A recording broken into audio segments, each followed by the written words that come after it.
Last week, Codemasters officially announced Dirt 4 with more than a little bit of hands-on time alongside it.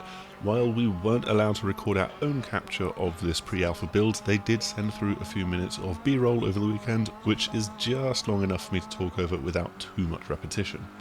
So, Dirt 4 then. This is the latest mainline edition in the series, with the 2015 and 2016 releases on various different platforms of Dirt Rally being more of a spin-off that focused like a laser on just rallying and hardcore simulation.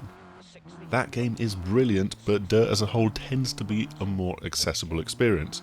And Dirt 4 gives us the best of both worlds. It's got the normal, more casual handling model, as well as the simulation handling model from Dirt Rally, and tons of different variables for difficulty so that you can tweak the game to your own level of difficulty that suits your tastes and your ability.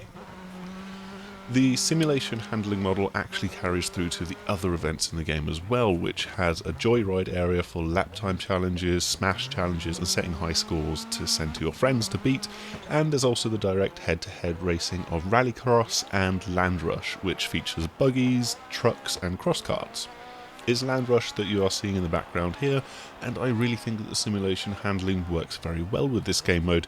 It's just that little bit more exacting. The mode itself has nice touches like the race engineer telling you where cars are, if they're on your inside or your outside, so you can have that kind of authenticity to it as well.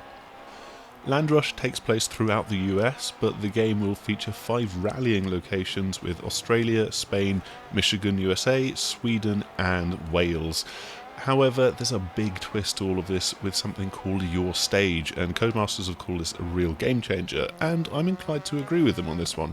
Essentially, it's a procedural rally stage generator, creating a landscape and then piecing together little sections of road to create a stage that takes you in a winding fashion from A to B.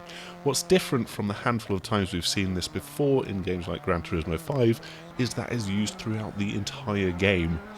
The career itself is actually a curated series of these generated stages, but you can also just generate a new stage for yourself to race on, picking the time of day, the weather conditions, and then adjusting the length and complexity sliders to have the game just put together one of many millions of combinations. They actually come out really quite well and mean that when it comes to weekly challenges or racing online, you've always got something fresh to race through, something that you've not seen before, as opposed to being able to learn a route by rote as you could do in previous games. That's just something that I think is excellent and actually really quite exciting, just the amount of playtime that you could possibly get out of this game.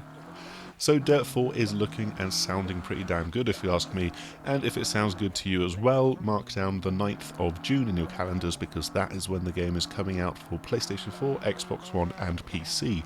So we're just about starting to loop the footage now, and I think that's time to call it quits. If you want more on Dirt 4, head over to the6axis.com, where we've got a written preview of our hands-on and an interview with some rather unusual questions for Chief Game Designer Paul Coleman.